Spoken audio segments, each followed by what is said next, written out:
Hey everybody, I'm Matt Avero-Sturm, and I'll be talking about tailoring your PLG motion to a B2B enterprise customer journey. It is just so great to see you all in person, and thanks to Dave and the sponsors for organizing this. So, a little bit about me. I advise and support B2B businesses as a marketing and go to market ops leader. I live in Bethesda, Maryland, just outside of DC, and I'm transgender, and it matters to me to be visible in today's world. I also really enjoy outdoor adventures. This is me on Mount Whitney in California last year, so totally talk to me about that too. I recently left Sprig. We're a product experience platform with customers like Loom, Webflow, Square, and Dropbox, and I still do fractional work with them.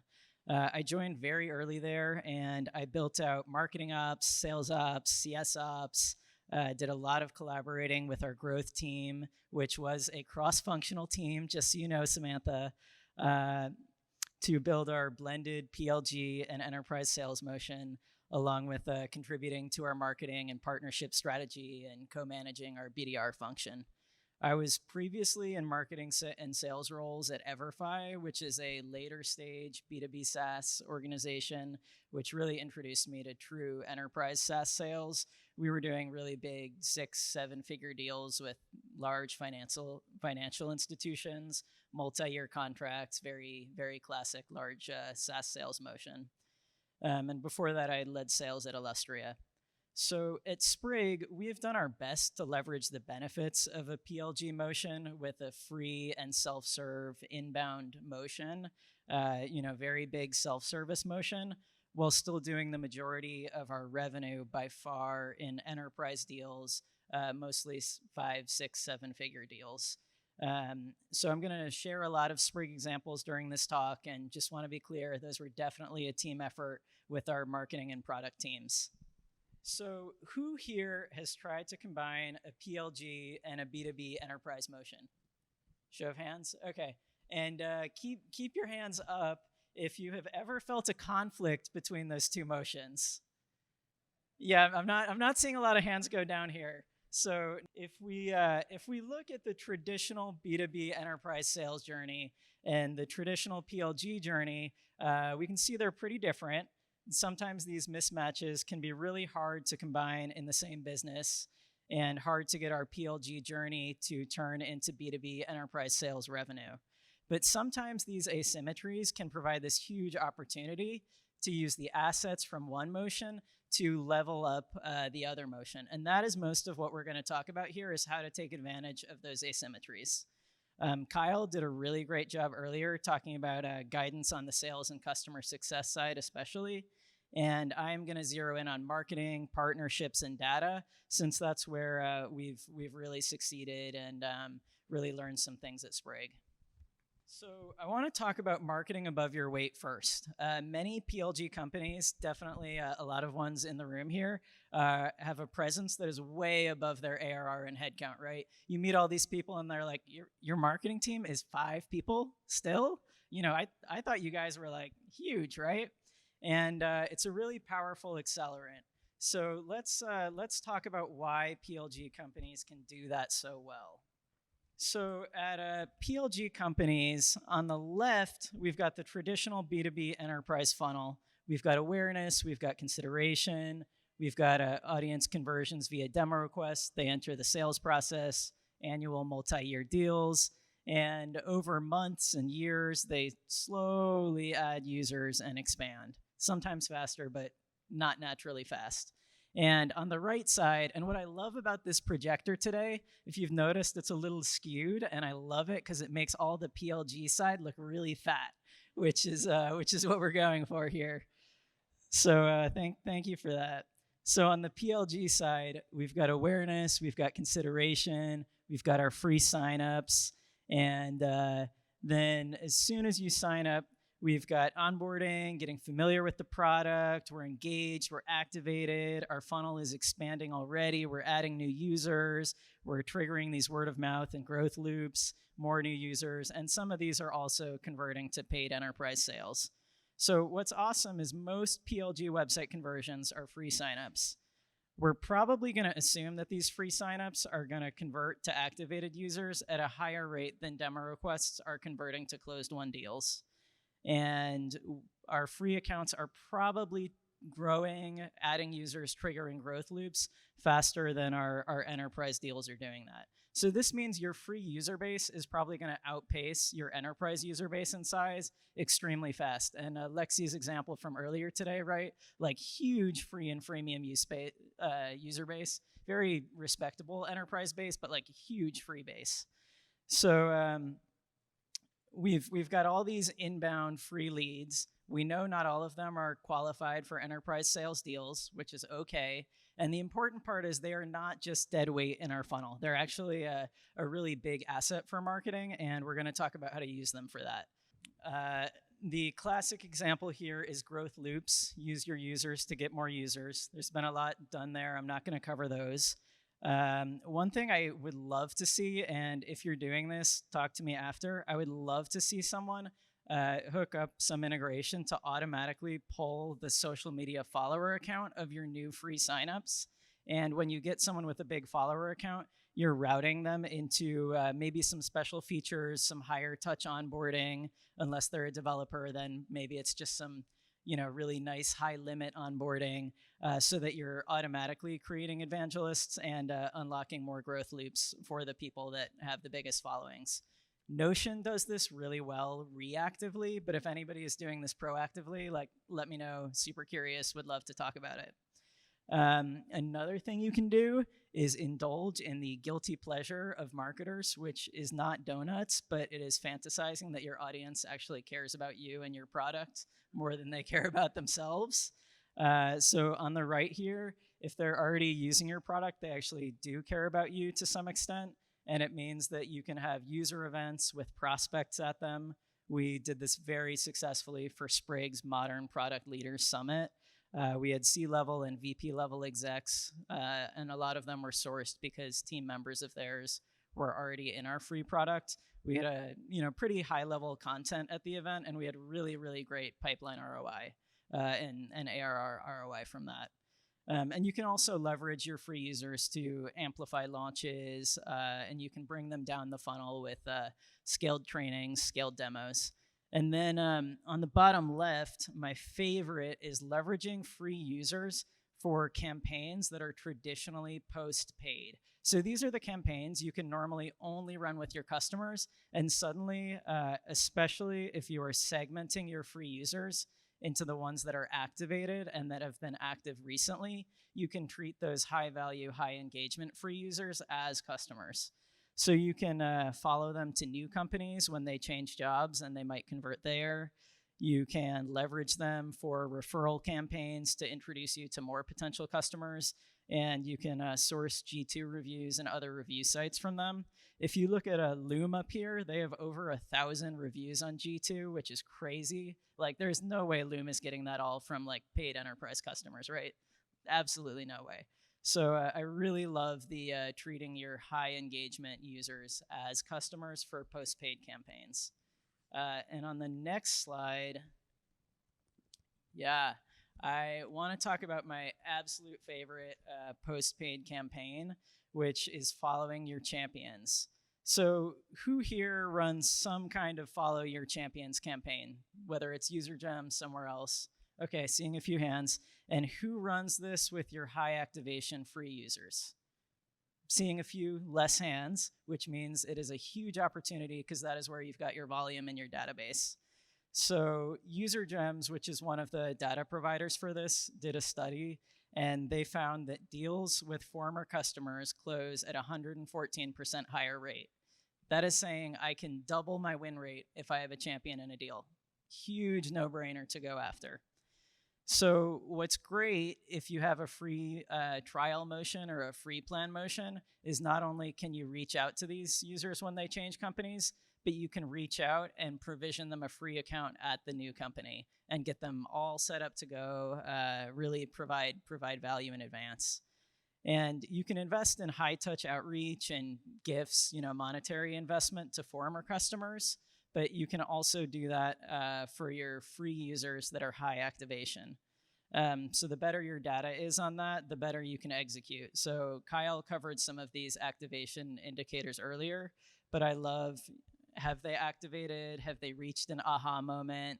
Have they reached it or done it in some way, maybe 3 or less months before changing jobs? Then you know, like, you are really fresh in their minds.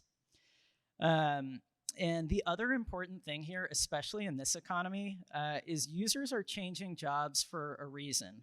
They're going to this new company because this new company they're going to wants them to do things their way.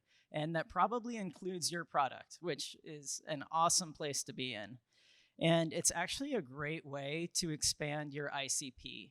So if a user moves to a company type that you don't normally sell to, or like you'd love to sell to, but you just really have trouble closing deals at, it's actually a good indicator that for this this user that already knows you, you can expand your rules a bit about who you'll sell to and try to go after them, because that company is probably the exception in their industry, and you can be less strict on target accounts as long as you're still caring about company size and the basics. So if you have been thinking that you need to get into an adjacent industry, maybe your industry has been really hammered by this economy, following your champions can be a great way to do that. So User Gems is probably the most popular vendor in that space, and I do some work with them. If you want to talk to them, let me know. But you can probably configure ZoomInfo or Apollo to do this, or if you have a really great growth engineering team, you can build a homegrown version as well. But definitely don't try to run it yourself on LinkedIn, because then you can't layer on all this activation data that you need to invest a bit better here. So I want to talk about partnerships for PLG. And there's a few specific nuances here that make them really, really powerful. Back to this upshifted funnel, users use your product much earlier.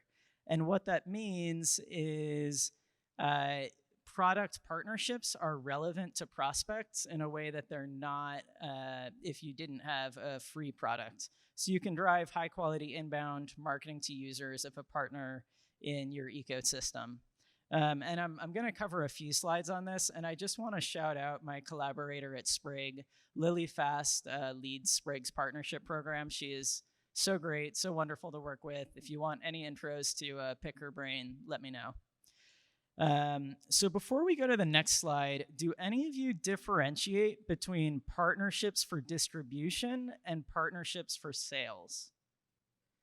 Okay, seeing a few hands. Very, very glad to see that, because it is one of my favorite topics. Okay, so we are talking about partnerships for distribution on the left and partnerships for sales on the right. So distribution partnerships are really focused on driving free users, some of which convert to paid. And also some partnerships, this is a spectrum. Some are in the middle, some can be both, but it's good to at least go into partnerships with a clear goal in mind of which is which. So when we're talking about distribution partnerships, we're designing them to reach a qualified audience, represent our brand well, and convert users that can be successful in the free product. So when you're looking for partners in that space, you want partners that want to co-market with you. That is the absolute biggest thing, is wanting to co-market together. They should have a large user base that feels really connected to their brand. So Figma is a great example. Like, Figma's user base just loves Figma. I don't know if any of you are Figma users, but like, if you partner with Figma and Figma goes and posts about you, like, oh my God, look at your Google Analytics. The next day, those Figma users want a piece of you. So that is the kind of like rabid brand affiliation that you want in a distribution partnership. And their persona needs to be able to be successful in your free product, since that's your main conversion mechanism. So if their main persona is adjacent to your free product, better for enterprise, like, maybe that's going to be more successful as a sales partnership. And lastly, you will be doing a lot with this partner. You are at their events, they're at yours, you're posting together. So you need a brand that is aligned and plays well together. On the other side of the spectrum, when we're talking about sales and retention partnerships, and I'm using the bucket emoji because we're talking about filling your bucket and making it not leak. So these are closer to the classic B2B enterprise partnerships. They don't necessarily need a rev share agreement, but they're a little closer to what we were all used to before PLG came along. So we're looking for someone who wants to co-build, they want to co-sell, they might already have a program set up for it. They definitely need to be used by your ICP because otherwise the deal is not going to get done. And they're often addressing needs of the broader buyer committee, things like analytics, data access, security. It's okay if it's not a core buyer need. And one of the other great sales partnership use cases is when you two team up together to provide a complete enterprise solution and take out the need to work with a competitor. So those can be some of the best ones, especially for outbounds. So when we're talking about when to invest in one of these, on the left for free users, you absolutely want to co-market with someone before you commit to building anything together. So you want to see that they are driving people to those events, they are sharing the posts, they are in there with you and responding on the shared Slack channel before you build together.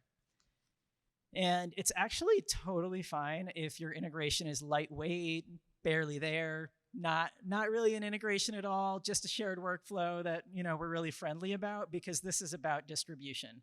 And one of the great things about doing the co-marketing first is there is nothing that will light a fire under your engineering team to build that integration than saying the leads are already coming in.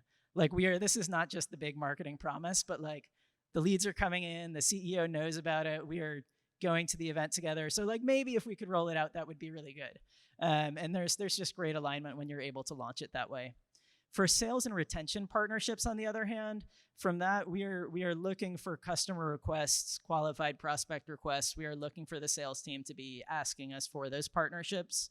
Or if our product team is saying, hey, if we just do this integration, we can unlock a big enterprise solution here and win big deals. So it's a much more customer request driven process. Okay, so in terms of distribution partnerships, we want partnerships that are going to be driving us just raving fans. And one thing here, a lot of PLG companies are smart about this. They are often a little bit smaller or a lot smaller than their partner, which is great because a big partner means big reach and big brand, big affiliation. So from the chart above on the left, we can see this is a Sprig example. If someone is a fan of Figma and someone is a fan of Mixpanel, they are so likely to be a fan of Sprig. And we are probably we're a smaller company. We're just starting to tap into that audience. But if someone is in that mutual fan group, you can guarantee they are going to the Figma Mixpanel Sprig happy hour. If someone out here is building some go-to-market data tool and you post on LinkedIn, about your, user gems and lavender partnership, yes, I will be there, right? It's really great to tap into these multi-partner super fans. And there is an important caveat here for distribution partners and who you're choosing to work with. There are some companies out there, you probably know who they are if you've ever worked in partnerships, but they seem like such a no-brainer to work with, right? They're a big brand, they do great marketing, your customers all work with them. And then you go and you actually finally schedule that meeting with their partnerships team. And they're not even looking on the Zoom, they're slacking on the side, they're late to the meeting, they kind of forgot what you were talking about. That partnership is never going to work for distribution because they are not excited. It might work for sales because there it's really just building it from a product perspective and getting your sales team equipped with it. But for distribution, the enthusiasm is so important. And we really learned our lesson on this once or twice at Sprig. And our enthusiastic partners, if you look at some of those posts on the right, they just drive so many results like traffic, signups, pipeline, ARR. And when you have an enthusiastic partner, it's not even work, right? They just want to champion you, and it's very easy for you to champion them. Okay, so on the next slide, I want to talk more about the sales partnership slide. Yeah, here we go. The sales partnership side. And as you've probably picked up, I've got a bit more of a marketing background. So I'm going to be talking about how to get the most marketing results out of a sales partnership. So first, there's the standard, right? You've got your partners' accounts, your accounts. You're using a tool like Crossbeam or Reveal to map those accounts together and see where the overlaps are. In addition to your customers and your target accounts, you have free accounts. Your partner might too, and it is so important to map these, especially if you can identify your high activation free accounts. This is one of the big asymmetry advantages. Is it just balloons where your partnership overlaps are because you've got this big free database. And again, we're only going after good fit accounts, but it's a big plus if they're already product qualified. So on the highly qualified account section for mutual customers, for example, we want the upsell, but we also want to leverage these folks as event speakers. We want to get them to review that integration. We want to get logo rights, get social mentions, get a case study. And then for accounts where we've got free usage from at least one partner, we're really focused on adding value there. So whether it's a lunch and learn, whether it's looping in the solutions consultant to make sure everything's set up right, in terms of that, gradual upgrade customer journey, it's really identifying how can we add value for where they are today.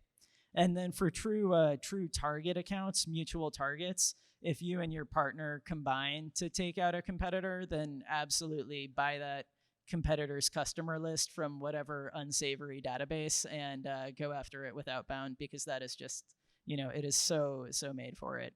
And the blank cells, it's clear, right? Just look at the other side of the chart. Okay, cool.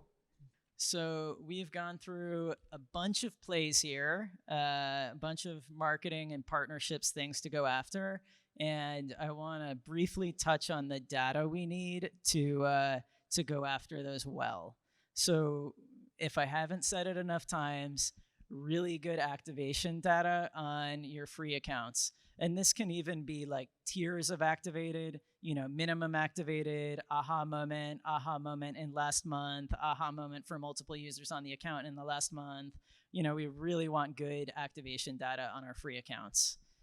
This is my favorite and least favorite pitfall about PLG, and Samantha talked about this a bit. You've got one company on the left, and in your Salesforce, they are, I hope, one company with one domain. And on the right, they've got however many employees that have gone to your company, that have created however many free accounts, and you've suddenly got 4 teams or 4 workspaces in your product for the same company. So it is not a one-to-one mapping. The good thing is at the bottom, as long as we've got unique email addresses, product users and contacts in Salesforce can be one-to-one mapped. And that's actually something we're going to lean on pretty heavily. I will say PLG tools can be great to figure out how to roll these multiple product teams into a single Salesforce account and how to aggregate that data. I'm sure someone else today is covering those. I'm sure you're familiar with PLG tools, so I won't go into them in too much detail. But no matter what tool you're using to do this, since your sales team is in the CRM, and it's probably Salesforce, they're in there, that's what they're working out of. It is hard to get your sales team fully onboarded into other products. And most marketing automation tools are also ultimately using Salesforce contact data as a data source. So it is really important to get the data onto the contact in Salesforce, which I'll cover in a second. I will shout out Inflection.io has a really smart data model that addresses this issue and separates your product teams from your Salesforce accounts. But while most of the rest of us are still in Marketo and HubSpot, we want to get product data on the contact record. So next slide. Dave, I made a fake Sprig account for you. I hope you don't mind. And what we do at Sprig is all of that product team data. So from Dave's sort of a team or workspace in Sprig, we are rolling that onto Dave's contact, since Dave is only going to be part of one team in our product since we're using unique email addresses on users. So this is just a great hack that lets you not need to create a team object in Salesforce. In terms of getting data onto the contact object is mapping your product data onto a contact. Okay, so one thing I do want to cover here, I am not saying the CRM is the company's source of truth. And at this point, it really is not anymore. The company's source of truth is the data warehouse, but the CRM is where our sales team works out of. It's their user interface. And our source of truth data warehouse data has to be in the sales user interface. And it has to be up to date so that they trust it. So you can use PLG tools to get it into there. You can use reverse ETL tools. You can use other data tools. I really don't care. I would really recommend not doing something that makes your engineering team build new API calls every time you change how your growth product sends product data. Been there, done that. It's a huge mess. So just get off of an API engineering custom build setup to get that data into other systems. All right, so this is my favorite data pitfall for PLG companies. So this is an issue we ran into again and again at Sprig, and it is A/B testing that optimizes for enterprise sales impact. So what we're looking at on the left here, we've got a fake experiment that looks at the impact of a website or a product change on the enterprise funnel, specifically booking meetings. So in that chart, we can see yellow really looks like it's winning. And the reason it looks like it's winning is because we've got a ton of personal email users and a ton of SMB users in our free user pool. And we've got a few users from enterprise companies that could potentially purchase enterprise deals in the future in our free user pool. And what's happening is the results are really skewed toward what's good for an SMB company. But if we optimize toward those, we're going to be optimizing away from what's going to be driving enterprise sales and enterprise company results. And that's the opposite of what we want to do. So it's very easy. We just layer on company size or persona or whatever the enterprise indicator is for your company, and then we'll be able to optimize for our enterprise sales results. But when we do that, we've got a second problem. And it's because if we're looking for results just from the smaller subset of our free user base, we are going to have to wait a lot longer for results. And nobody wants to wait long for test results, right? And never mind ever reaching statistical significance. So we're also looking for impact on real business metrics, which enterprise deals are going to be the slowest at. The longest time to result in pipeline, the longest time for a deal to go closed won. And it can be very difficult to draw a line between a product change and impact on our ARR. So one thing that I love and was really great about working at a product experience company like Sprig is that we can do a ton of lightweight research to look for leading indicators. So, it might be a high bar for somebody to book a meeting, but it's a pretty low bar for them to respond to a quick pop-up survey that is delivered to a targeted group of users in your product or on your website. And we've really used these lightweight research tools a lot to provide some color and provide some insights on top of the data or on top of the very small amount of data that we were getting in the time we needed to make a decision. And lastly, sometimes you just have to make a decision faster. It's unfortunate. It's unfortunate if your team is used to being at Facebook and they expect, a very high degree of data validation before making a decision. But as long as you're keeping an eye on key indicators and it's easy to roll back, it's, sometimes it's okay to make a live test. So in summary here, we're going to take advantage of the asymmetries between the B2B enterprise motion and the PLG motion. And we're taking advantage of those by leveraging marketing to large user bases. We're investing in distribution partnerships, and we're being smart about the data to make them work. Thank you so much for having me. Add me on LinkedIn. Let me know if I can help out with anything. I love talking on events, especially vendor events. I find them really fun, so reach out about that. And if you're in the DC area, which approximately 0 of you, oh my God, 1 person. Yes, 2 people, hit me up if you're in DC.